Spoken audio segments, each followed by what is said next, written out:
प्रिय श्रोताओं, कथा को आगे बढ़ाने से पहले आइए संक्षेप में स्मरण कर लें कि अब तक क्या हुआ। पिछले भाग में हमने जाना कि भगवान विष्णु ने अधर्म के बढ़ते प्रभाव को रोकने के लिए परशुराम के रूप में अवतार लिया।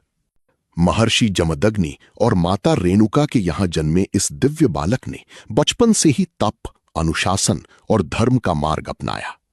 कठोर तपस्या से प्रसन्न होकर भगवान शिव ने उन्हें दिव्य परशु और अनेक दिव्य अस्त्र प्रदान किए।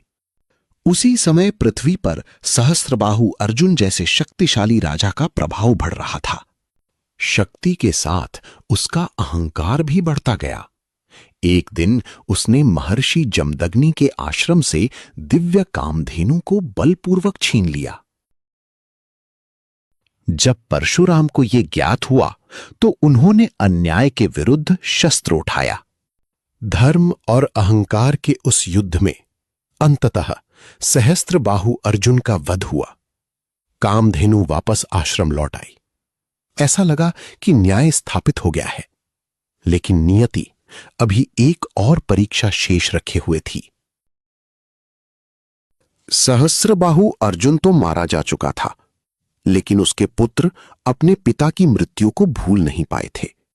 उनके हृदय में प्रतिशोध की अग्नि धधक रही थी। उन्होंने निश्चय कर लिया था कि वे किसी भी मूल्य पर अपने पिता की मृत्यु का बदला लेंगे, लेकिन वे जानते थे कि परशुराम का सामना करना सरल नहीं था। एक दिन अवसर स्वयं उनके पास आ गया। परशुराम किसी कार्य से आश्रम से बाहर गए हुए थे। आश्रम में केवल महर्षि जमदग्नि, माता रेणुका और कुछ शिष्य उपस्थित थे। उसी समय सहस्त्रबाहु अर्जुन के पुत्र अपने सैनिकों के साथ आश्रम की ओर बढ़ने लगे। उनकी आंखों में प्रतिशोध था और उनके हृदय में केवल क्रोध। महर्षि जमदग्नि उस समय ध्यान में लीन थे। उनका मन ईश्वर के चिंतन में डूबा हुआ था। उन्हें आने वाले संकट का कोई आभास नहीं था। कुछ ही क्षणों बाद सैनिक आश्रम में प्रवेश कर गए। शिष्य भयभीत हो उठे।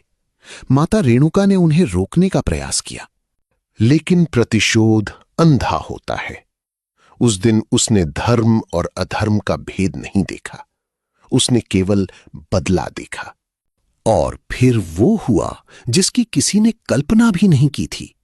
ध्यान मग्न महर्षि जमदग्नि पर आक्रमण कर दिया गया। कुछ ही क्षणों में आश्रम का शांत वातावरण शोक में बदल गया। महर्षि जमदग्नि का शरीर भूमि पर निश्चल पड़ा था और पूरा आश्रम स्तब्ध रह गया। माता रेणुका अपने पति के पास दौड़ी।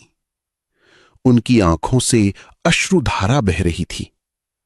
विश्वास करना कठिन था कि उनके जीवन का आधार उनसे छिन चुका था। कहा जाता है कि शोक से व्याकुल माता रेणुका बार बार अपने वक्ष पर प्रहार कर विलाप करने लगी। उनका हृदय असहनीय पीड़ा से भर उठा था।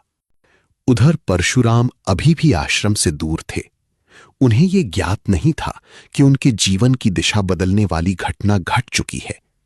कुछ ही समय बाद वे लौटने वाले थे और जो दृश्य उनके सामने आने वाला था वो उनके हृदय को सदा के लिए बदल देगा। संध्या का समय था। वन के मार्ग से परशुराम आश्रम की ओर लौट रहे थे, लेकिन जैसे जैसे वे निकट आते गए उन्हें कुछ असामान्य प्रतीत होने लगा।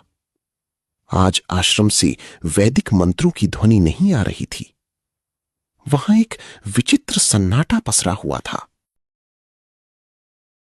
जैसे ही परशुराम आश्रम के प्रांगण में पहुंचे, उनके कदम अचानक रुक गए। उनकी आंखों के सामने जो दृश्य था उसने उनके हृदय को भीतर तक झकझोर दिया। भूमि पर उनके पिता महर्षि जमदग्नि निश्चल पड़े थे।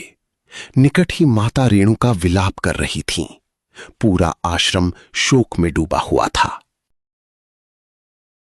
कुछ क्षणों तक परशुराम मौन खड़े रहे, मानो उन्हें विश्वास ही न हो रहा हो कि यह सब वास्तव में घट चुका है।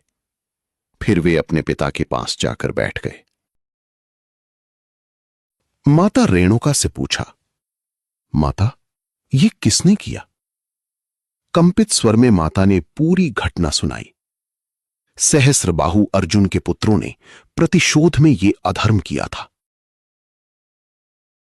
ये सुनते ही परशुराम का हृदय शोक और क्रोध से भर उठा। ये केवल एक पुत्र का दुख नहीं था, ये उस अधर्म के विरुद्ध आक्रोश था जिसने एक निर्दोष ऋषि की हत्या कर दी थी। कथा की कुछ परंपराओं में वर्णन मिलता है कि माता रेणुका शोक से व्याकुल होकर बार बार अपने वक्ष पर प्रहार कर रही थीं। परशुराम ने यह दृश्य देखा और उसी क्षण उन्होंने एक भयंकर प्रतिज्ञा की। परशुराम ने संकल्प लिया कि वे पृथ्वी को उन अत्याचारी शासकों से मुक्त करेंगे जिन्होंने धर्म को कुचलना आरंभ कर दिया है। समय के साथ यही प्रतिज्ञा उस प्रसिद्ध प्रसंग का कारण बनी जिसे लोग आज भी 21 बार क्षत्रियों का संहार कहकर याद करते हैं। लेकिन क्या वास्तव में इसका अर्थ संपूर्ण क्षत्रिय समाज का विनाश था, या इसके पीछे कोई गहरा संदर्भ छिपा हुआ है? प्रिय श्रोताओं, परशुराम की प्रतिज्ञा इतिहास बन गई, लेकिन उसके वास्तविक अर्थ को समझे बिना इस कथा को समझना संभव नहीं है। क्या परशुराम ने सचमुच संपूर्ण क्षत्रिय समाज के विरुद्ध युद्ध किया था, या उनका संघर्ष केवल उन शासकों के विरुद्ध था जो अपनी शक्ति का दुरुपयोग कर रहे थे? और कैसे वही परशुराम आगे चलकर भीष्म, द्रोणाचार्य और कर्ण जैसे महान योद्धाओं के गुरु बने? इन्हीं प्रश्नों के उत्तर लेकर हम मिलेंगे इस श्रृंखला के अंतिम भाग में। प्रिय श्रोताओं, कहानी यहीं पूर्ण होती है, लेकिन उसका चिंतन आपके मन में जीवित रहे, क्योंकि कथा समाप्त हो सकती है पर उसका चिंतन नहीं। तब तक के लिए अनुमति दीजिए। जय श्री राम, जय हनुमान, जय परशुराम भगवान।